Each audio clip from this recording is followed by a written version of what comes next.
Bugungi mavzular: Muhammad Saloh o'zining Liverpuldagi merosini bulg'adi. U Cristiano Ronaldoning yo'lidan ketdi va endi orqaga yo'l yo'q. Saudiya Arabistonidagi klub Mason Greenwood uchun 100 million yevro to'lashga tayyor.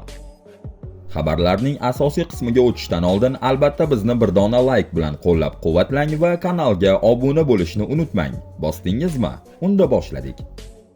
Saloh o'tgan yil aprel oyida Anfieldda yangi shartnoma imzolagan edi. Bu unga Premier Ligada yana 2 yil shouda qolish huquqini bergan. Ammo 33 yoshli futbolchi oradan ko'p o'tmay, jamoaning eng yuqori maosh oluvchi futbolchisi sifatida na yaxshi namuna bo'ldi, na tanqidni qabul qila oldi.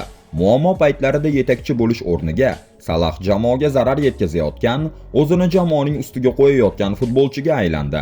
U Misr qiroli sifatidagi ulkan merosini yillar davomida qurdi. Buni hech kim olib tashlay olmaydi. Ammo murabbiy Slot uni zaxiraga olgani uchun omma oldida e'tiroz bildirishi uning shu merosini jiddiy darajada bulg'adi.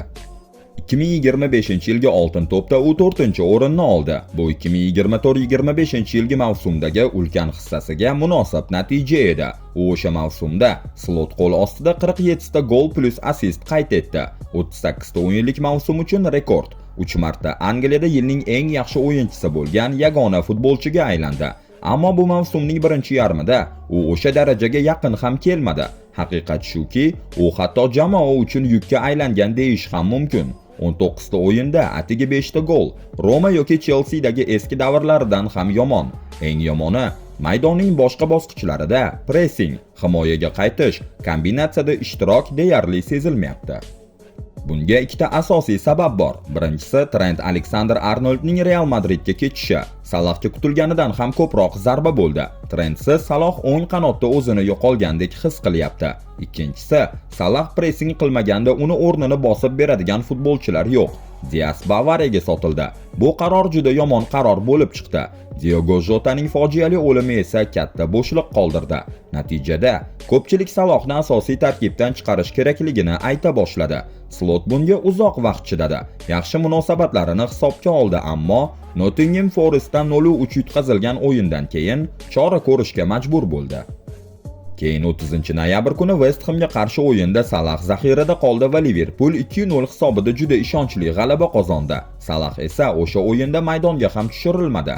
Sunderlandga qarshi keyingi o'yinda 45 daqiqa o'ynadi xolos. So'ngra Leedsga qarshi 3-3 bo'lgan o'yinda yana zaxira. Saloh maydonga tushmagani bilan jamoaning hujumi yaxshi ishladi. Agar u o'sha o'yinlarda hamroh bo'lgan bo'lsa, balki yanada ko'proq xato qilgan bo'lardi. Chunki bu mavsumda uning kayfiyati juda past. Jamie Carragher Salohni allaqachon omma oldiga chiqib jamoa nomidan gapirishga chaqirgan edi. Doimo Virgil van Dijk chiqadi. Salohni esa faqat o'yindan so'ng eng yaxshi o'yinchi bo'lganda yoki shartnoma bo'yicha gap kerak bo'lganda eshitaman degandi u. Ammo Saloh gapirishga chiqqanda faqat o'zini oqlash uchun chiqdi. 90 daqiqa zaxirada o'tirganimga ishona olmayapman. Bu 3-marta. Menga yozda qancha va'da berishdi, lekin 3 ta o'yinda zaxirada bo'ldim. Men klub uchun juda ko'p ish qildim. Endi esa aybni menga yuklashmoqchi. Carragher ertaga yana menga yopishadi. Mayli. Qo'shimchasiga bu gaplar o'zini klubdan yuqori qo'yish, Slotga nisbatan ochiq hurmatsizlik. Har kuni pozitsiyam uchun kurashishim shart emas. Men bu o'rinni qozonganman. Ammo bu futbol, hech kim hech narsaga kafolatlangan emas. Saloh unutgan bo'lishi mumkin. Slot uni butun mavsum davomida himoya qilgan, unga sodiq bo'lgan edi. Ammo endi baribir u murabbiyini yerga urdi. Xabarlar bo'yicha, Saloh Interga qarshi Chempionlar Ligasi o'yiniga Italiyaga boradigan tarkibga ham kiritilmaydi. Bu juda katta qaror, lekin to'g'ri qaror. Agar Liverpool Italiyada yaxshi o'ynasa, Salohning qaytishiga talab ham bo'lmaydi. Chunki u keyin Afrika Millatlar Kubogiga ketadi. Slot esa hech bo'lmaganda bir necha hafta tinchlikka ega bo'ladi. Ma'lumot uchun, Saudiya klublarining Salohga bo'lgan qiziqishi esa kuchli. Yozda imzolangan yangi shartnoma sabab Liverpool undan ulkan transfer puli ham so'rashi mumkin.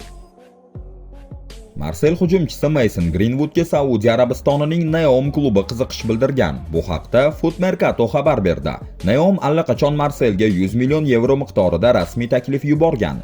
Saudiya klubi Greenwoodning keskin vaziyatlarda ham o'yin davomida barqaror o'ynay olishini yuqori baholagan va uni hujum chizig'ining yetakchisi sifatida ideal nomzod deb hisoblamoqda. Xabarlarga ko'ra, Neom futbolchi uchun kurashda istalgan klub bilan raqobatlashishga tayyor. Greenwoodning amaldagi shartnomasi Marsel bilan 2029-yil iyungacha mo'ljallangan. Joriy mavsumda u klub uchun barcha musobaqalar doirasida 19 ta o'yinda maydonga tushib, 11 ta gol urdi va 4 ta assist qayd etdi. Transfermarkt ma'lumotlariga ko'ra, futbolchining bozor qiymati 40 million yevroga teng. Eder Militao jarohat sabab 4 oygacha maydonga tusha olmaydi. Real Madrid himoyachisi Militao Celtaga qarshi o'yinda olgan jarohati tufayli uzoq muddatga safdan chiqqani ma'lum qilindi. Braziliyalik futbolchi birinchi bo'limda Celtaning uzoq uzatmasini to'xtatishga, Pablo Duran darvoza sari chiqib ketmasligi uchun yo'lini to'sishga urinayotganda jarohat oldi. Shundan so'ng u Real xodimlarining yordami bilan maydonni tark etdi. Tibbiy tekshiruv natijalariga ko'ra, Militaoda chap sonning 2 boshli mushaga yorilishi va proksimal pay shikastlanishi aniqlangan. Bu haqda Real Madrid matbuot xizmati xabar berdi. Jurnalist Arancha Rodriguezning aytishicha, himoyachining to'liq tiklanishi 4 oygacha vaqt olishi mumkin. Barselonaning La Masia akademiyasidan chiqqan super iste'dod Lamine Yamal hali ham yangi Lionel Messi deb atalayotgan bo'lsa-da, unga ko'ra Real Madrid yulduzi Kylian Mbappe Goat tarixdagi eng zo'r maqomiga erishishga yaqinroq turibdi. Bu fikrni sobiq Real afsonasi Guti aytdi. Ispaniya terma jamoasi bosh murabbiyi Luis de la Fuente Yamalga eng katta ishonchni bergan mutaxassis. U bilan xalqaro maydonda ishlaydi. 2024-yilda Yevropa chempionligi bilan katta yutuq ham qo'lga kiritdi. Yamal rekordlarni sindirishda davom etmoqda. Yamaldan katta umidlar bo'lmoqda. Ko'pchilik uni yaqin yillarda oltin to'pni qo'lga kiritadigan futbolchi sifatida ko'ryapti. U allaqachon Copa Trofeo va Golden Boy'ni qo'lga kiritgan, ya'ni Messi yurib o'tgan yo'l bo'ylab ketmoqda. Shu bois De La Fuente shunday degan edi. Agar keyingi 10 yilda jarohatlar va katta muammolarsiz o'ynasa, Yamal Messi, Maradona yoki Ronaldo kabi davr futbolchisiga aylanishi mumkin. Uni 16 yoshidan beri bilaman, ko'p suhbatlashganmiz. Deyarli ota-bola kabi. U gapni yaxshi eshitadi. Munosabatimiz juda yaqin. Yamal esa Messi bilan solishtirishlardan qochmoqda. Chunki bu bahs unga ham Messiga ham foyda keltirmaydi. U Messining o'rnini bosishning iloji yo'qligini tushunadi.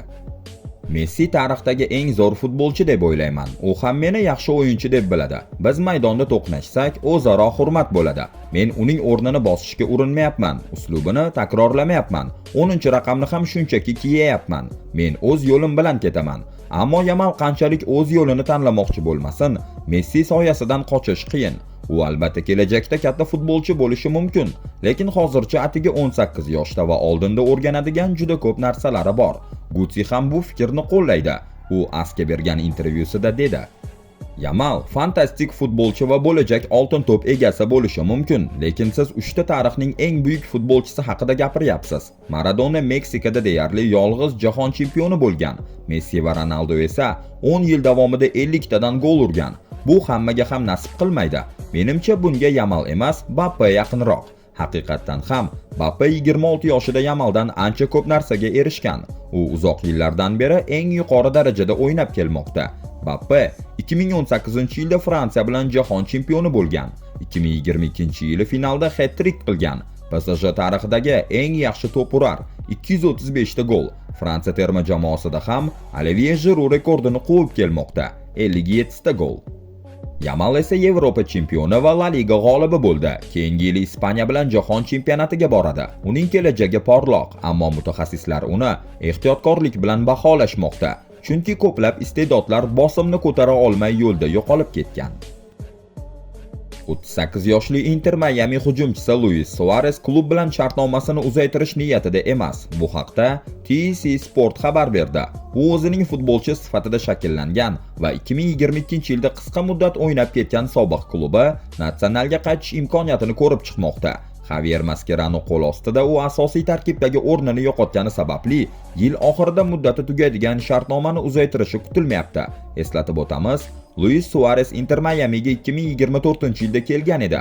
Joriy MLS mavsumida u klub uchun 32 ta o'yin o'tkazib, 10 ta gol urdi va 10 ta golli uzatma berdi. Kylian Mbappe Real Madrid tarixida bir kalendar yilida eng ko'p gol urgan futbolchi bo'yicha Cristiano Ronaldoning rekordini yangilashi mumkinligi aytilmoqda. Ammo fransiyalik yulduzga shuni ham eslatishmoqda. Santiago Bernabeuda hech kim Ronaldodan o'tmaydi. Mbappe bu mavsum Qirollik klubida juda sermahsul o'yin namoyish etmoqda va 2025-yil tugaguniga qadar yana tarixga kirishi mumkin. Portugaliyalik afsona Ronaldo 2013-yilda Real safida 59 ta gol urgandi. Mbappe hozircha bu natijadan atigi 4 ta gol ortda qolmoqda. AS jurnaliga intervyu bergan klub afsonasi Guti shunday dedi: "Bu baribir sodir bo'ladi. Mbappening hozirgi o'yini aql bovar qilmaydi. U jamoaning umumiy darajasidan ham yuqorida. U tufayli jamoa o'yinlarni yutmoqda va u jamoaning haqiqiy yetakchisiga aylanmoqda. Kilian shu yo'lda davom etishi, boshqalarga ham yetakchi bo'la olishi va Realni yana chempion qilishi kerak. Ammo undan Mbappe kelajakda Ronaldoni ortda qoldira oladimi deb so'rashganda, Guti javob berdi: "Hech kim hech qachon Krishtianuni ortda qoldira olmaydi. U Real Madridda butun bir davrni yaratgan futbolchi. Uning yillar davomida barqaror bo'lgan o'yini bu eng muhim narsa. Kim Ronaldo yoki Messidan o'tmoqchi bo'lsa, doim eng muhim pallalarda ham o'z darajasini ko'rsatishi shart. 10 ta yaxshi o'yin bilan ular qatoriga qo'shilib bo'lmaydi. Mbappe, Lamine Yamal yoki boshqalar kim bo'lishidan qat'iy nazar, ular oldida mana shu sinov turibdi." Bu mavsum Real Madrid Mbappening individual o'yiniga haddan tashqari tayanib qolayotgani ham tanqid qilinmoqda. U yomon o'yin ko'rsatgan kunlari butun jamoaning o'yini tushib ketmoqda. Guti bu borada ham fikr bildirdi. Bunday bo'lmasligi kerak. Real Madridda Vinicius, Bellingham kabi ajoyib futbolchilar bor. Ular ham ko'p gol urishi kerak. Ha, ular o'yinga hissa qo'shadi, lekin Real butunlay Mbappe gollariga bog'lanib qolmasligi zarur. Bugungi xabarlar shulardan iborat edi. Agar videoni shu joygacha ko'rib hali ham like bosmagan bo'lsangiz, albatta bizni qo'llab-quvvatlab qo'ying va kanalga obuna bo'ling. Keyingi videolarda uchrashguncha salomat bo'ling.